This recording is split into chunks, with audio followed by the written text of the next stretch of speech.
السلام علیکم ورحمۃ اللہ وبرکاتہ۔ یوٹیوب ویورز، السلام علیکم کے بعد آج میں آپ کے ساتھ ایک بہت امپورٹنٹ قسم کے ٹاپک پہ بات کرنا چاہتا ہوں اور اپنی کچھ انفارمیشن جو ہے آپ کے ساتھ شیئر کرنا چاہتا ہوں۔ اور یہ افسوسناک حد تک جو ہے یہ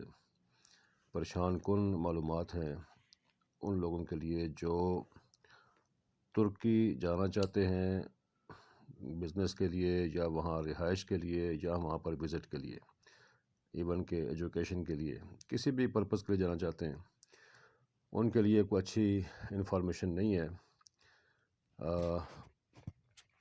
ہمارے ہاں یہ عام تاثر پایا جاتا ہے کہ جناب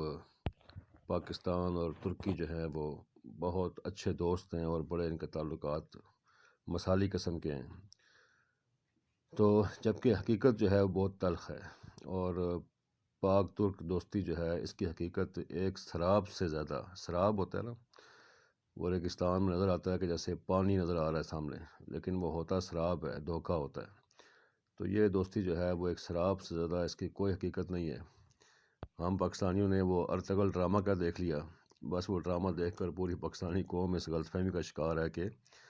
جیسے ترکی میں وقت تو اسلام عروج پر پہنچا ہوا ہے، اور ایسے سوچنا شروع ہو گئے ہیں ہم پاکستانی کہ جیسے پاکستان کے لیے ترکی کی حکومت اور عوام کے دلوں میں محبت کا سمندر جو ہے ٹھاٹھے مار رہا ہے۔ میرے بھائی، حقیقت میں ایسا کچھ بھی نہیں ہے۔ ہر ملک جو ہے، یہ صرف ترکی کی بات نہیں، ویسے ہر ملک جو ہے مختلف مفادات کے تحت کسی سے زیادہ دوستی کر لیتا ہے اور کسی سے کم کر لیتا ہے، کسی سے دشمنی ہو جاتی ہے۔ جہاں مفادات ٹکراتے ہیں وہاں دشمنی۔ تو یہ دوستیاں جو ہیں ملکوں کے درمیان وقتی ہوتی ہیں، عارضی ہوتی ہیں، اور اصل جو مفادات ہوتے ہیں وہ ان کے مستقل ہوتے ہیں۔ تو اس غلط فہمی سے، ارطغرل ڈرامہ دیکھنے کے بعد کی جو غلط فہمی ہے، اس سے پاکستانی قوم جتنا جلدی باہر نکل آئے نا اتنا اچھا ہے۔ ترکی کی حکومت پاکستانیوں کے ساتھ یا پاکستان کے ساتھ کتنی مخلص ہے، اس کے لیے اگر ہم اسلام آباد میں واقع ترک سفارت خانے کی پاکستان دشمن وارداتوں کو ہی دیکھ لیں تو آنکھیں کھل جاتی ہیں میرے بھائی۔ میں آپ کو آج بڑی تلخ حقیقت سے روشناس کرانا چاہتا ہوں کہ آپ جب چاہتے ہیں کہ میں ترکی جاؤں، جی بڑا رچ جو ہے وہاں کی ہسٹری ہے اسلام کے متعلق، حقیقت ہے وہاں پر اسلامی تاریخ بکھری پڑی ہے، لیکن افسوسناک طور پر جب آپ پاک ترک دوستی بھی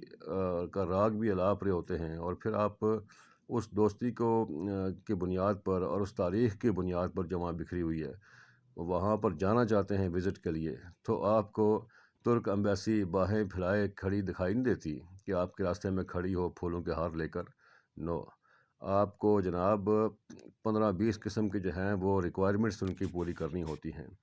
صرف وزٹ ویزا کے لیے۔ باقی ویزاز کے لیے تو ایک لمبی فہرست ہے، اس کے لیے تو بہت لمبے تردد ہیں، اخراجات ہیں، ان کے بہت معاملات ہیں۔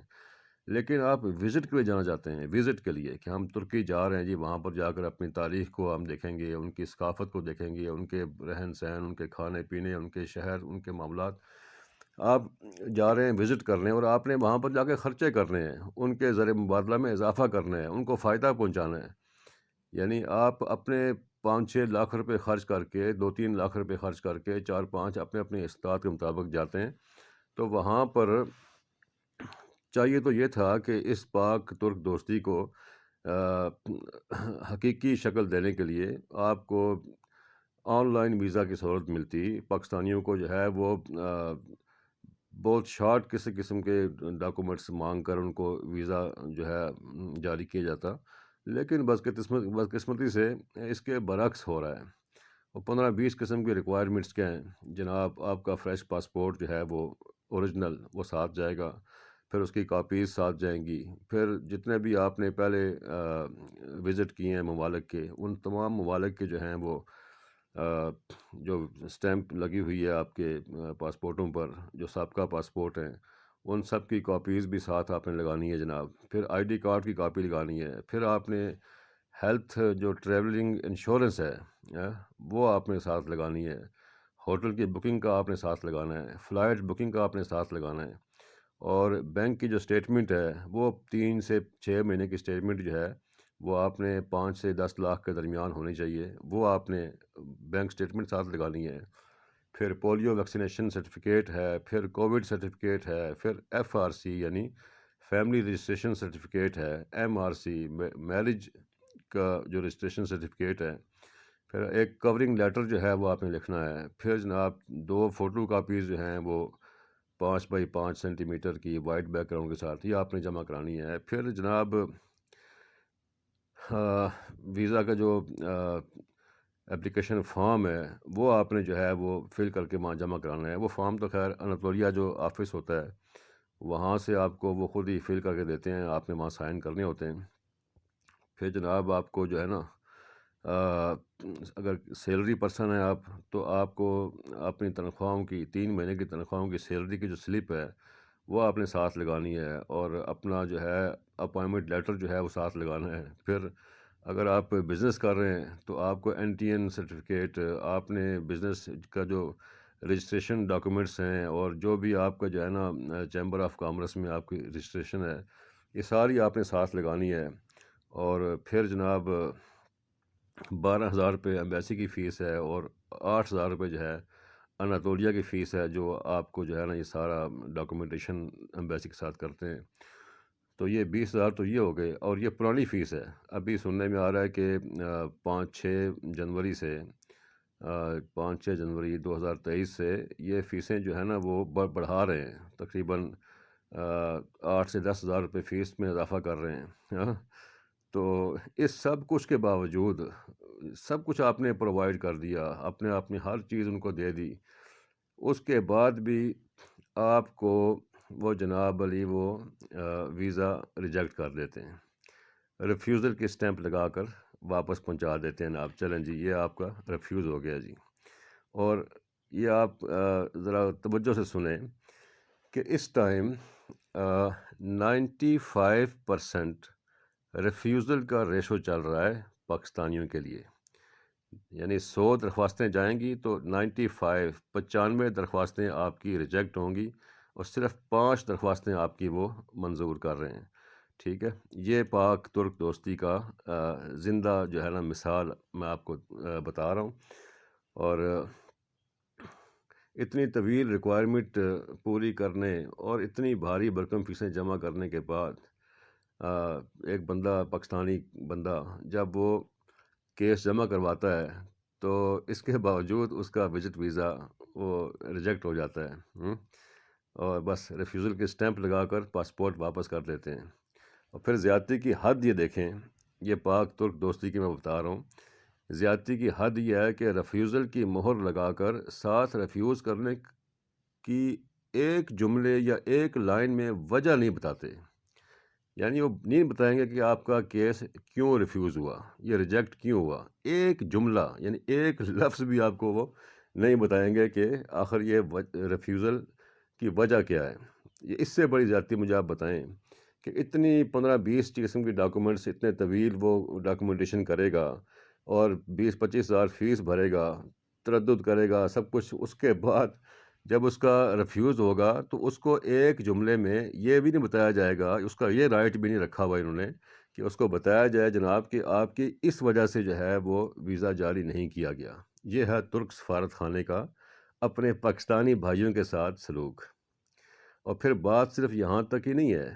بات صرف یہاں ختم نہیں ہو جاتی، بلکہ بات اس سے بھی زیادہ گھمبیر ہے کہ ان ایمبیسی والوں نے بہت سے ایجنٹ بنا رکھے ہیں جو فریش اور ریفیوزل کیسز والوں کو ڈن بیس پر یعنی کنفرم ویزے لے کر دیتے ہیں۔ ان ایجنٹوں کی مبینہ طور پر 50% کی ایمبیسی والوں کے ساتھ ڈیل ہوتی ہے۔ جی جناب، اب آپ ان کی ڈن بیس وزٹ ویزا کی فیس سنیں گے تو حیرت سے اور مزید آپ کی آنکھیں کھل جائیں گی کہ فریش وزٹ ویزا درخواست والوں سے 4 لاکھ روپے وصول کیے جا رہے ہیں، اور جو ریفیوزل کیس ہیں ان سے 5 لاکھ روپے وصول کیے جاتے ہیں۔ یہ کنفرم باتیں ہیں، میں آپ کو بتا رہا ہوں جو اس ٹائم بالکل مارکیٹ میں چل رہا ہے۔ تو اور اس ٹائم یہ مین وجہ ہے، جو 4 سے 5 لاکھ روپے لے رہے ہیں نا، یہ ایجنٹ لے رہے ہیں اور ویزے لگا کر دے رہے ہیں، یہی وجہ ہے کہ اس وقت ترکی سفارت خانہ پاکستانیوں کے 95% ویزے ریجیکٹ کر رہا ہے۔ کیوں؟ کہ یہاں سے ان کو ملے گا بھائی فیس کی مد میں 12,000 روپیہ، اب ادھر سے جب ایجنٹ لا کے دے گا ان کو 4 لاکھ روپے فریش کیس کے، تو 12,000 نکال دیں، فیس تو جمع ہوگی، تو باقی ان کو 2 لاکھ روپے تقریباً ایمبیسی کا جو وہاں پر اندر بیٹھا ہوا بندہ، جو بھی کرپٹ بندے، کرپشن میں وہ ترکی بھی کوئی کم نہیں ہے، کرپشن کی وہاں پر ایک لمبی داستانیں ہیں، وہ کسی اور ٹائم میں آپ کو تفصیل بتاؤں گا۔ تو یہ جو سفارت خانے کے اندر کرپشن ہو رہی ہے، وہ یہ ہو رہی ہے جناب کہ 12,000 درخواست کی جو فیس ہے ایمبیسی کے جو اخراجات کی، وہ تو الگ ہے ویزا کی، لیکن اس کے بعد ایجنٹوں سے یہ 2 لاکھ روپے فی کیس وہ اضافی کما رہے ہیں، اور ایجنٹ بھی مزے کر رہے ہیں، ان کو بھی جو ہے نا 2 لاکھ روپے تقریباً بچ جاتے ہیں ایک کیس میں۔ تو اس حساب سے یہ پاکستانیوں کے ساتھ محبت کا سلوک ہو رہا ہے، اور ان کو ریجیکٹ کر رہے ہیں کہ جس نے جانا ہی جانا ہے وہ کسی بھی صورت میں پھر اس کو ایجنٹوں سے رابطہ کرنا پڑے گا، اور وہاں پر منہ مانگے پیسے دینے پڑیں گے، اور پھر یہ ہے کہ اس طرح وہ غلط راستہ دکھا کر ان سے کروڑوں روپے مہینے کے وصول کیے جا رہے ہیں۔ بہرحال جی، ان حالات میں یہ لوگ ٹریول کیوں کرتے ہیں؟ ہسٹری وائز بھی جاتے ہیں اور شوق بھی ہوتا ہے، اسلام کا بھی سن کے غلط فہمی کا شکار ہو جاتے ہیں۔ حالانکہ ترکی میں اسلام کا بس کوئی نام ہی ہے، پاکستان اس سے اسلام کے لحاظ سے بہت آگے ہے ماشاءاللہ۔ ترکی میں تو سمجھیں کہ یورپ بھی آگے شرمندہ ہوتا ہے کہ یہاں پر وہ اوریانی اور فحاشی اور بے حیائی ہے کہ جو یورپ کے اندر بھی شاید نہ ہو۔ تو وہ ایک الگ جو ہے نا ٹاپک ہے، پھر کسی اور موضوع میں بات کریں گے۔ تو ایک جو مین پرپز ہوتا ہے وہ ہوتا ہے کہ ٹریول ہسٹری بنانے کے لیے۔ تو بھائی یہ جو میں نے آپ کو سارے حالات بتائے ہیں ترکی ایمبیسی کے، جو پاکستانیوں کے ساتھ زیادتی کے، جو بلکہ دشمنی کا جو رویہ چل رہا ہے، اس کے تناظر میں میں تو یہ ریکمینڈ کروں گا کہ ان حالات میں ضرورت اس بات کی ہے کہ اگر کسی نے ٹریول ہسٹری بنانی ہے تو وہ ترکی کے بجائے ترکی سے بھی کافی آدھے سے تقریباً آدھے اخراجات میں، جتنا خرچہ ترکی میں ہوگا اس سے آدھے خرچے میں آپ جناب اور بہت سے ممالک ہیں جہاں پر جا کر آپ اپنی ٹریول ہسٹری بنا سکتے ہیں۔ ان میں ازبکستان ہے، قازقستان ہے، ترکمانستان ہے، کرغزستان ہے، تاجکستان ہے، اور میرے بھائی آذربائیجان ہے، امارات، بحرین، قطر، سعودیہ، مصر، لبنان، Sri Lanka, Malaysia, Thai land,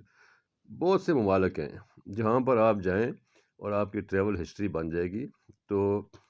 یہ ترکی کا جو ہے نا پیچھا چھوڑ دیں، اس میں سوائے ذلت خواری اور پیسوں کی بربادی کے اور وقت کی بربادی کے اور ذہنی جسمانی ٹینشن کی آپ کو اور کچھ نہیں ملنے والا۔ وما علینا الا البلاغ۔ آپ کا خیر اندیش، آپ کا دوست، آپ کا بھائی ضیاء الرحمان کشمیری۔